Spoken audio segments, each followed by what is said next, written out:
এই দেশের শান্তি শৃঙ্খলা রক্ষার দায়িত্ব খালি সেনাবাহিনীর না।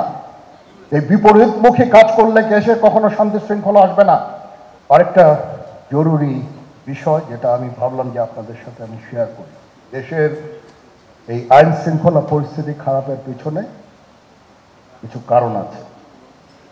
প্রথম কারণটা হচ্ছে যে আমরা নিজেরা হানাহানির মধ্যে ব্যস্ত, একজন আরেকজনের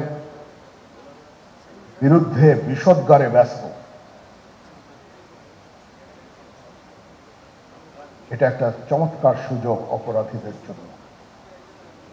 যেহেতু আমরা একটা অরাজক পরিস্থিতির মধ্যে বিরাজ করছি, তারা খুব ভালোভাবেই জানে যে এই সময়ে যদি এই সমস্ত অপরাধ করা যায় তাহলে এখান থেকে পরিত্রাণ পাওয়া সম্ভব।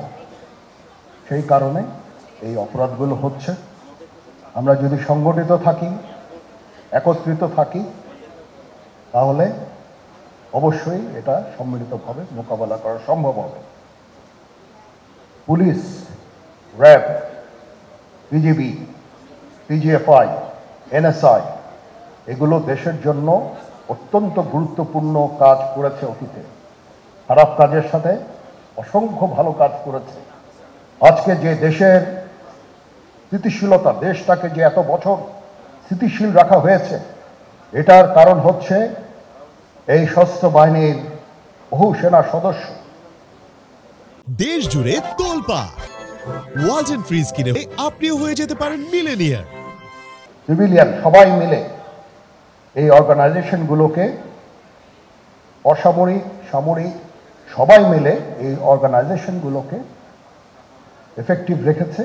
সেই জন্য আজকে সুন্দর, এতদিন ধরে আমরা একটা সুন্দর পরিবেশ পেয়েছি। এর মধ্যে যারা কাজ করেছে, যদি অপরাধ করে থাকে সেটা শাস্তি হবে, অবশ্যই শাস্তি হতে হবে, না হলে এই জিনিস আবার ঘটবে। আমরা সেটাকে বন্ধ করতে চাই চিরতরে, কিন্তু তার আগে মনে রাখতে হবে আমরা এমনভাবে কাজটা করব এই সমস্ত অর্গানাইজেশনগুলো যেন আন্ডারমাইন না হয়। আজকে পুলিশ সদস্য কাজ করছে না, এটা বিশাল বড় কারণ হচ্ছে অনেকের বিরুদ্ধে মামলা, অনেকে জেলে। RAB, BGB, PGFI, NSI panic, বিভিন্ন দোষারোপ, খুন ইত্যাদি তদন্ত চলছে। অবশ্যই তদন্ত হবে, দোষীদের বিচারের আওতায় আনতে হবে। এমনভাবে কাজটা করতে হবে যেন এই অর্গানাইজেশনগুলো আন্ডারমাইন না হয়। এই অর্গানাইজেশনগুলোকে যদি আন্ডারমাইন করে আপনারা মনে করেন যে দেশের শান্তি শৃঙ্খলা বিরাজ করবে, সবাই শান্তিতে থাকবেন, সেটা হবে না, সেটা সম্ভব না। আমি আপনাদের পরিষ্কার করে বলে দিচ্ছি,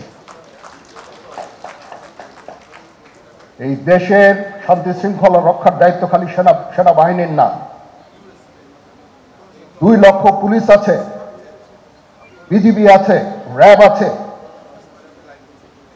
আনসার বিডিপি আছে, আমার আছে হচ্ছে 30,000 সৈন্য। এদেরকে আমি এই যে একটা বিরাট ভয়েড, আমি এই 30,000 সৈন্য দিয়ে আমি কিভাবে এটা পূরণ করব? 30,000 থাকে, আবার 30,000 চলে যায় ক্যান্টনমেন্টে, আরো 30,000 আসে। এটা দিয়ে আমরা দিন রাত আমরা চেষ্টা করে যাচ্ছি। এখানে যে সমস্ত উচ্ছৃঙ্খল কাজ হয়েছে সেটা আমাদের নিজস্ব তৈরি, এটা আমাদের নিজস্ব ম্যানুফ্যাকচার, আমরা নিজস্ব এইগুলো তৈরি করেছি। এই বিপরীতমুখী কাজ করলে দেশে কখনো শান্তি শৃঙ্খলা আসবে না। এই জিনিসটা আপনাদের মনে রাখতে হবে। তদন্ত কমিশন হচ্ছে আবার একটা, আমাদের সর্বদা আমরা চেষ্টা করব তদন্ত কমিশনকে সহায়তা করতে। যে ধরনের সাহায্য সহযোগিতার প্রয়োজন হয় আমরা করব।